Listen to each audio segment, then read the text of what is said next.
Misguide করার অধিকার কি সত্যি আমাদের জীবন দর্শন আমাদেরকে দেয়, নাকি সেটা উচিত? এইটা জানাটা ভীষণ প্রয়োজন। Just sake of few views and like, I cannot defame anybody's hard-earned respect from last 15-17 years. So initially there were always 4 stages. Initially you will feel that what the dash is happening. Second, you will react in a bad or in a different way. In the third phase, তুমি হয়তো সেটা নিয়ে একটা কোনো mood of করলে বা তোমার মনে হলো না people should know what is right and wrong, and the last phase will love when you are done with it. So I think the what kind of a যে কলঙ্ক কিংবা ইকুয়েশন তো মানুষের ক্রিয়েট করা, আজকে আমি বললাম যে তুমি এইরকম না, it's problem on the both side, যে শুনছে এবং যে বলছে উভয় পক্ষে। I think we should be responsible more toward the society. কারণ যখন এটা নিয়ে কোনো কথা হয়েছে, যাকে নিয়ে কথা হয়েছে, কোনো ব্যাপারে যে প্রসঙ্গ তুমি তুলছে আচ্ছাভাবে আমি গাঢ় করে বলেছি, তা আমাদের যায় এখনো কোনো কিছু। যে তখন সে বলছে যে আমি কেন কিছু বলি, তার মধ্যে এই কথাগুলো আসতে কোথায়? Just take of you views and just because I did not take any phone call, you can not write anything random. মানে কালকে আমি গিয়ে বললাম যে ও ও ও ও ও যে আমি তোমাদেরকে আজ seen you guys have done this. দুপক্ষের ক্ষেত্রেই সেটা জিম্মেদারি আছে, যে যারা শুনে সেটা বিশ্বাস করতে চায় তার মানে সে বিশ্বাস করতে চায় বলে বিশ্বাস করছে, না করে সে করবে। আর যারা সেটা লিখছে উভয় পক্ষের ক্ষেত্রেই দায় বর্তায়। কেন আমি মিডিয়ার কথা বললাম, যদি আজকে একজন দেখে পুরো ফ্রেটার্নিটির উপরই আসবে, সে তুমি স্বীকার করো কিংবা না করো, আসবে তো অবশ্যই, ঠিক আছে। আই থিঙ্ক এটা নিজেদের মধ্যে থেকেও তোমাদের ওয়াশ আউট করা উচিত, কি এইরকম কোনো কিছুকে তোমরাই অলরেডি আগে থেকে বারণ করবে। কারণ আমাদের অভিনেতাদের মধ্যে যখন হয় তখন আমি দেখেছি সেম হয়। ডাক্তারদের মধ্যে হলে আজকে কিছু ডাক্তারকে খারাপ বলছে, পৃথিবীর সব ডাক্তার খারাপ আমরা বলতে পারি? একটা ইঞ্জিনিয়ার যদি বাড়ি ধসিয়ে ফেলেছে মানে সব বলতে পারি? নয়। কিন্তু আমাদের এই সহজাত অভ্যেস বিশ্বাস করে নেওয়ার, এবং সেটাই গিয়ে কোথাও কিংবা কিছু কিছু লোকে বিশ্বাস করানোর মধ্যে নিজের অনেক কিছু লুকিয়ে রাখার প্রবণতা আছে। অন্য কাউকে বিশ্বাস করালে আমার না কিছু লুকিয়ে রাখা যায়, এটা একটা আত্মতুষ্টি আছে। ঠিক আছে, যেটা করালাম, ঠিক আছে। এই যে এই মজাটা আমার মনে হয় জীবন দর্শনের ক্ষেত্রে ভবিষ্যতে খুব সমস্যা আছে। সেই জন্য এই লাস্ট ফেজে আমি দাঁড়িয়ে থাকি। শেষ করি এটা বলে তোমার কথা, যে এখানে হাসির জায়গা, এটা হাসি করা।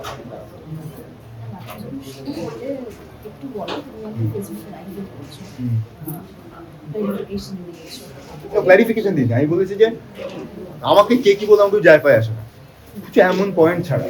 কিন্তু অন্য কাউকে কিছু বলে কিংবা কারো নাম নিয়ে যে সে বলেছে বলে লোকজনকে বলা কিংবা বাকি কোনো কিছু, আমার মনে হয় যে we should grow up, grown up, at least we should be responsible. আমরা কালকে কি দাঁড়িয়ে আমাদের সব নেতা নেত্রীদের দিকে আঙুল তুলছি, কেন উনি এটা করলেন, অমুক নেতা এই করেছে, অমুক নেতা সেই করেছে।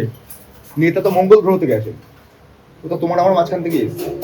সোসাইটির প্রত্যেকটা মানুষের আমাদের যে ব্যবহার আচরণ সোসাইটির প্রতি এরকম হবে, আমার নেতাও কালকে কি সেরকমই হবে। How can you expect someone like Ramakrishna Dev Vivekananda Dev will be your minister something? Not possible. At least at first you have to change yourself within, then you can demand or then you can ask for to have ভাই তাহলে আমরা এটা চাই। আমি সেই জন্যই বললাম আমার ব্যক্তিগত আর লোকে একটা অদ্ভুত ডিমান্ড আছে তোমাদের যে না খারাপ হলেও বলতে হবে। কেন বলতে হবে? আমার ভালো জিনিস আমি লোকজনকে শেয়ার করে 10টা লোকের মধ্যে ভালো জিনিস ছড়িয়ে পড়ে। কোথাও কোনো কিছু খারাপ হলে, ভুল হলে সেটা কেন শেয়ার করতে হবে?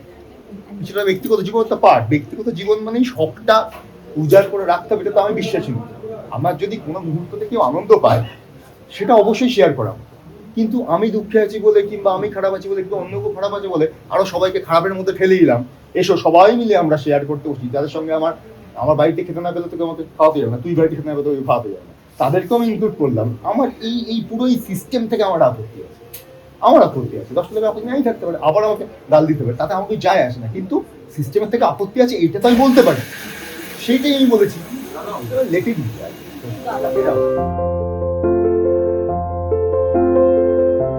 লিখছে ভাই আমি কে, মানে সে নোংরামি দেখা যায় তো সেই 5%-এর উপর তো ভিত্তি করে আমাদের এত বছরের হার্ডওয়ার্ক হতে পারে না, এত বছরের পরিশ্রম হতে পারে না, এত বছরের সততা দিয়ে কাজ করা হতে পারে না। তাহলে মানুষ তো গাধা নয়, এত বছর ধরে রেখে দিয়েছে। মানুষ দেখেছে বলেই লোকজনের ডিমান্ড তৈরি হয়েছে, তারপরেই আমাদেরকে তারা কাজে নিয়েছে। এরকম তো নয় প্রচুর লোককে রেখেছে, আমি যখন ইন্ডাস্ট্রিতে এসেছি যারা এসেছিল তাদেরকে আমি এখন দেখতেও পাই না। It's been 17 years I've been working, dude. There hell lot of hard work is involved in this.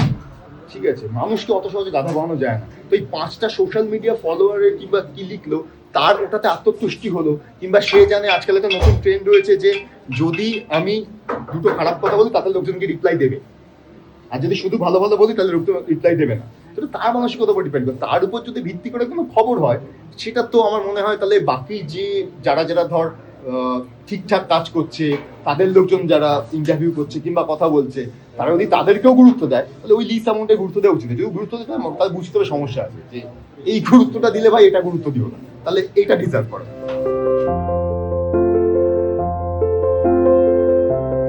আমার সঙ্গে অ্যাডজাস্ট করে দেয়, এদের সঙ্গে অ্যাডজাস্টমেন্টটা বেশি হয় কারণ এদের কাছে কমফর্ট জোন থাকে। এবার ওনাদের যেহেতু অনেক কিছু অ্যাডজাস্ট করতে হতে পারে এটার কারণ, কিন্তু আমি এটুকু ভাউচ করে বলতে হয় যদি আমার কাছে ভালো চরিত্র আসে আমি সেটা অবশ্যই আমার মতো করে এখানে ম্যানেজ করে আমি ঠিক করব, কারণ আমার কোনো ওরাম চুক্তি নেই। আমার একটা লাস্ট প্রশ্ন আছে, সেটা হচ্ছে অভিনেতা রণ তো এইভাবে তার মানে খুশি বলো, আনন্দ বলো, উপভোগ ব্যাপারটা বলো খুঁজে নেয়। অভিনেতার বাইরে রণজয় বিষ্ণু এই যে এত বিতর্ক, এত তর্কাতর্কি, শেষ পর্যন্ত তাকে এসে ভিডিওর সামনে দাঁড়িয়ে বলতে হয় যে আপনারা এবার থামুন, আমাকে একটু বাঁচতে দিন। এই জীবনটা কতটা উপভোগ করে? এটা তো উপভোগ করার মতো জীবন না, এটাকে উপভোগ কেন করবে? মানে এটার সঙ্গে তো মানে আনন্দ কিংবা মজার কোনো সম্পর্কই নেই, ঠিক আছে? এটা আমার কাছে মনে হয় যে কি বলবো, মানে একটা কথা আছে না, ও ভি এক দৌড় থা जो गुजर गया, ये भी एक दौर है जो गुजर जाएगा। সূর্য পূর্ব দিক থেকে ওঠে, পশ্চিম দিকে ওঠে না সূর্য। এবার আমি যদি এখন এটা প্রমাণ করতে যাই যে না সূর্য পশ্চিম দিক থেকেই ওঠে, তাহলে আমার মতো পাগল কেউ নয়। তাই আমি সবসময় বলি যে সত্যিকে কখনো প্রমাণ করতে হয় না, সত্যি ইটসেলফ দিয়ে একটা প্রমাণ, মিথ্যেকে অনেক রকম যুক্তি দিয়ে প্রমাণ করতে হয়, ঠিক আছে? এবার আমি ওই গেমটার আর পার্ট হতে চাই না। আমি এটা বলি এই কারণে because my families are also involved, people should be much more sensitive in that days, this kind of a days. এবার পুরো একটা কোনো কিছু লেখা হচ্ছে, লেখার পর নিচে গিয়ে লেখা আছে এর কোনো প্রমাণ নেই আমাদের কাছে, ঠিক আছে? এটা আমরা সূত্র ধরে জানতে পারি যে তাহলে লিখলি কেন ভাই? পাবলিক তো প্রথমটা উপরটা পড়লো, পৃথিবীর কোনো কোনায় দাঁড়িয়ে যদি একটা লোক বিশ্বাস করে সে দায় কি সে নেবে যে এটা লিখলো? এটা খুবই আপত্তিকর। আমার এটা বরাবরই মনে হয়েছে, আগেও মনে হয়েছে যখন এরকম কোনো কথা হয়েছে, কিছু হয়েছে না হয়েছে। হ্যাঁ, আমি অনেক এরকম কথা শুনেছি আমার সম্পর্কে যে আমার ফ্ল্যাট আছে, এই আছে সেই আছে, ফ্ল্যাট আমার কিনে ফেলি। এত ফানি লাগে, একসময় পরে হাসি পেয়ে যেতে। হোয়াট উইল লাইক অমিতে আমাকে জিজ্ঞেস করেছিল ফোন করে যে oh is that right? I was like okay okay, বুঝলাম অমিতের আমার প্রতি ভালোবাসা অনেক বেশি, ঠিক আছে? তাই আমি জিজ্ঞেস করেছি। So I understood this thing, কিন্তু I never wanted to be a part of this game. This is a game. আর আজকে বিভিন্ন সোশ্যাল মিডিয়াতে আজকে আমি কখন অ্যাকসেপ্ট করবো হোয়াট ইজ মাই ওয়ার্ড? আমার কাজ খারাপ লাগছে, এভরিডে ভাল লাগে ভালো, এটা ভালো লাগে ভালো, ওকে, সেটা নির্লিপ্ত। আমার কোথায় কি আজকে আমি বাড়িতে না খেতে পারলে কেউ দেখতে আসে? আমার বাড়িতে কি সমস্যা হচ্ছে কেউ দেখতে আসে? তাহলে এত লোককে আমি জবাব দেওয়ার তো আমি জবাব দিয়ে করার তো জায়গা দেই। তাহলে বলবে যে তোমার ভালো সময় কেন শেয়ার করো? আরে ভাই ভালো সময় তো শেয়ার করাই উচিত, লোকের মধ্যে ভালোটা ছড়িয়ে পড়ে, তাহলে খারাপ সবকিছু লোক শেয়ার করতেই যাবে? পাগল কেউ? আর মানুষের আমি বুঝতে পারি না, মানে ওই 5টা কে কোথায় খারাপ কমেন্ট লিখলো তার উপর ভিত্তি করে যদি লোকজন রাইট আপ লেখা শুরু করে, মানে এটা আমি তোমাদের থ্রু দিয়ে আমি সবাইকেই বলতে চাই, যদি তোমাদের মধ্যে ধরো 1% লোক এইটার মধ্যে এই ইয়েলো জার্নালিজমের মধ্যে ইনভলভ থাকে, সেই দায় কিন্তু তোমাদের সবার উপরে পড়তে হবে। তোমার কোথাও কিছু অনেকে বলছেন প্রতিজ্ঞা ধারাবাহিকতে হিট করানো এটা নাকি একটা নেপথ্য ক্রিয়া। না এটা হচ্ছে যেহেতু আমাকে নিয়েই কথা হচ্ছে তাই ধারাবাহিকের উপর আসছে, এটার সঙ্গে ধারাবাহিকের কোনো সম্পর্ক নেই। কারণ হচ্ছে ধারাবাহিকের প্রত্যেকটা ধারাবাহিকেরই তুমি গিয়ে দেখো সেটা হচ্ছে ওদের একটা স্পেসিফিক পিআর স্ট্র্যাটেজি এবং প্রমোশনাল ইভেন্টস থাকে, ঠিক আছে? এবার চারটে কোথা থেকে বসে কোন ভেতরে কে বসে চারটে কথা লিখলো, তোমার পাশের বাড়ির কাকিমার পছন্দ নাই হতে পারে বলি যে তুমি কেন এই জামাটা পরে যাবে, সে রোজ চায় তোমাকে দেখতে তুমি শাড়ি পরেই যাবে, সে তুমি কমফোর্টেবল হও কি না হও, তার ওপিনিয়নের উপর ভিত্তি করে তোমার জীবন চলবে না উপায়। তুমি বাড়িতে বসে তুমি কাজ না করলে তোমার বাড়ির তোমার সমস্ত খাবারের দায়িত্ব সে নেবে না উপায়। তো তার ওপিনিয়নের উপর ভিত্তি করে আমার জীবনযাত্রা চলতে পারে। এবার তার ওপিনিয়নের ভিত্তি করে যদি রাইট আপ লেখা হয় সেটাকে আমি দেখে হাসবো, আমি রিঅ্যাক্ট করবো, আমার কিছু বলার থাকে। কিন্তু বলার এটাই থাকে যে সেই রাইট আপটা যদি পুরো ফ্র্যাটার্নিটিকে এক বিন্দু হলেও ছুঁয়ে যায় কলঙ্কের জায়গা থেকে, সেটা হওয়া উচিত। বিকজ আমার মনে হয় যে দিস মিডিয়া ফ্যাটার্নিটি, এই তোমরা সবাই তোমরা অনেক অনেক ভালো কাজ করো, অনেক ভালো কাজ করো, এবং সিরিয়াসলি বলছি, মানে আজকে প্রচুর এমন ইন্ডিভিজুয়াল আর্টিস্ট আছে যারা আজকে উঠে এসেছে তোমাদের জন্য, সেখানে এইগুলোকে কোথাও গিয়ে তোমাদেরই দায়িত্ব নিয়ে আজকে আস্তে আস্তে স্টপ করানো উচিত। যে ভাই যদি কোনো কিছু বলতে হয়, give us a proof, proper proof, then only we'll write. If you don't have, we'll not try. Just because sake of, এটা ইউটিউবিয়ানরা করবে জাস্ট দুটো ভিউ বাড়ানোর জন্য, এর কথা জুড়ে ওর কথা জুড়ে চার কথা জুড়ে। The proper journalist should not do that. That is what I believe. আজকে হতে পারে উপল তুমি ফোন করেছো, আমি ফোন ধরিনি, ধরতে পারিনি, আমি কাজে মধ্যে কিংবা মানুষ অতি তাই মানে এটা না রোজা ফোন ধরনি ছেলে, এটা হতে পারে। তুমি It is what I শেষ can say. পর্যন্ত বক্তব্য রেখেছো, শ্যামক্তি এখনো পর্যন্ত কোনো বক্তব্য রাখেনি। শ্যামক্তি কি তাহলে তোমার থেকে অনেক বেশি মানসিক দিক থেকে পড়ে আছে? দেখো এইভাবে এই জাজমেন্টটা করার তো আমি কেউ নই, মানে এটা আমি আর কেনই বা করবো। আমরা আলটিমেটলি দিনের শেষে ইন্ডিভিজুয়াল দুটো মানুষ, ঠিক আছে। আমি শুধু এটুকু জানি যে when I have asked her, she said I haven't said anything, তো বাত খতম হয়ে গেল একটা। তাহলে এটা লিখলো কি প্রমাণের ভিত্তিতে? এবার আমি চারটে গিয়ে তাকে প্রশ্ন করতেই পারি, কিংবা যারা যারা লিখছে কিংবা বলছে, কিন্তু তারপরে ভাবলাম যে ছোড়ো ঘন্টা ফরাক নেই পড়তা। ওই যে বললাম যে আজকে সে লিখে দিল এই হাতি মাংস খায়, হাতি মাংস খাওয়া শুরু করবে। আরে ভাই হাতি তো চিরকাল ভেজ খেয়ে আসছে, তাহলে প্রমাণ করো হাতি মাংস খেয়েছিল, কোনদিন কেউ দেখেছিল, সেই প্রমাণ করার দায়িত্ব তার, আমার না।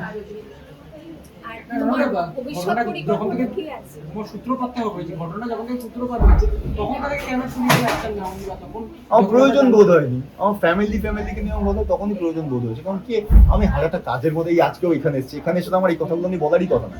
তোমরা জিজ্ঞেস করছো, আমার এখন মনে হয় যেটা নিয়ে আমরা সব করে দিই, কারণ এটা গুন্দার মধ্যে ছবি, একটা ইন্ডিপেন্ডেন্ট ডিরেক্টর এত কষ্ট করে ছবি বানিয়েছে, এটা নিয়েই কথা বলার কথা, ঠিক আছে। তো আমি কি মানে কেন প্রত্যেকটা বিষয় মানুষকে অ্যাকশন দিতে হবে? এই যে কিছু সিনেমা সিরিয়ালে দেখবে তুমি দেখায় যে একটা লোক বাড়ির থেকে বেরোলো, আমি খুব আপত্তি আছে, আমি বলি অনুষ্ঠান ডিরেক্টর যে বাড়ির থেকে বেরোলো, তারপর সে গাড়িতে উঠলো, তারপরে গাড়িতে উঠতে উঠতে যেতে তার হঠাৎ করে একটা খুব প্রেশার এলো, সে কোথাও গেল, আবার সেখান থেকে সে এলো, আবার সে অফিস, এত কিছু কেউ দেখানো প্রয়োজন নেই তো জীবনে, এগুলো অবাঞ্ছিত। আমি ঘুম থেকে উঠলাম, কাটটু আমি অফিসে বসে আছি কাজ করছি, কাটটু আমি বাড়ি চলে এসেছি, আমি বাড়িতে বউর সাথে কথা বলছি, কাটটু ঘুম করেছি, এই তো হওয়া উচিত।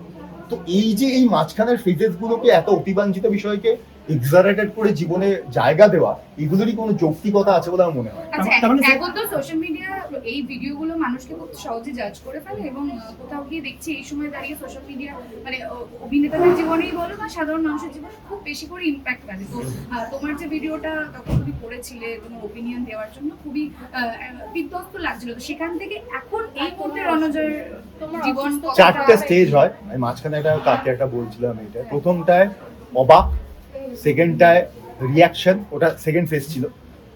কারণ আমাদের কোনো একটা পরিস্থিতির সঙ্গে বানাতে হতো, করোনা যখন এসেছিল জানতাম করোনা আসবে, করোনার কোনো কিউ ছিল না আমাদের কাছে।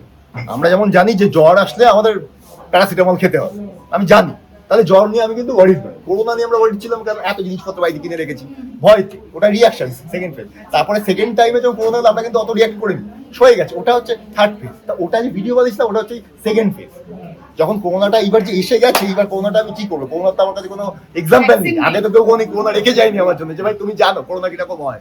আমি তো দেখছি ওই রকম সবাই মিলে হঠাৎ করে আমাকে বলছে এই সূর্য পশ্চিম দিকে ওটা, সূর্য পশ্চিম দিকে ওটা, হাতি মাংস খায়, হাউ উইল আই রিঅ্যাক্ট? তো এখন ভ্যাকসিন নিয়ে রণজয়দা ঠিক আছে, এটাই কেমন বলতে আছে? চাইছি। মানে সবাই ভালো আছে। হ্যাঁ। দেখ ভালো খারাপটা খুব না স্টেট অফ মাইন্ড, মানে ইটস ভেরি কমপ্লিকেটেড। আমি এই মুহূর্তে আছি, কালকে আমি এখান থেকে বেরিয়ে আমার কিছু একটা হঠাৎ করে ট্রিগার করেছে, যে কোনো কারণেই হতে পারে, খারাপ থাকতেই পারে, সেটাকে দিয়ে আমি এটা বিচার্য বিষয় না। বিচার্য বিষয় হচ্ছে যে জীবন, পরিস্থিতি, বোধ, সংবেদনশীলতা নিয়ে একটা মানুষ কিভাবে বেঁচে আছে। Because everybody surviving, you are also surviving, she is also surviving, everybody is struggling for the existence on. Ultimately matter এটাই করে গুরু, আমি বুঝে গেছি যে বাড়িতে গিয়ে তুমি যে খাবে সেই খাবার তোমায় কেউ জোগাবে না। তোমার চারটে বেসিক নিড, এইগুলো যখন পূর্ণ হয়ে যাবে, তারপরে এগুলো হচ্ছে বিলাসিতার জায়গায় তোমার মনে হবে। তোমার আজকে যদি আমার মাথায় ছাদ না থাকে, আজকে যদি আমার পেটে ভাত খাওয়া, পেটে খাবার মতো কোনো কিছু খাদ্য সংস্থা না থাকে, আমার যদি পরনে কাপড় না থাকে, তুমি ভাবো তো, তুমি বলো না, তুমি ভাববে এগুলো নিয়ে? ভাববেই না। তাহলে এটা আমার অনেক পরের ফেজ, বিলাসিতার জায়গায় পৌঁছেছে। টলিউডের খবর পেতে চান, সাবস্ক্রাইব করুন টলি সিক্রেট আর পেয়ে যান আপনার পছন্দের তারকার লেটেস্ট আপডেট।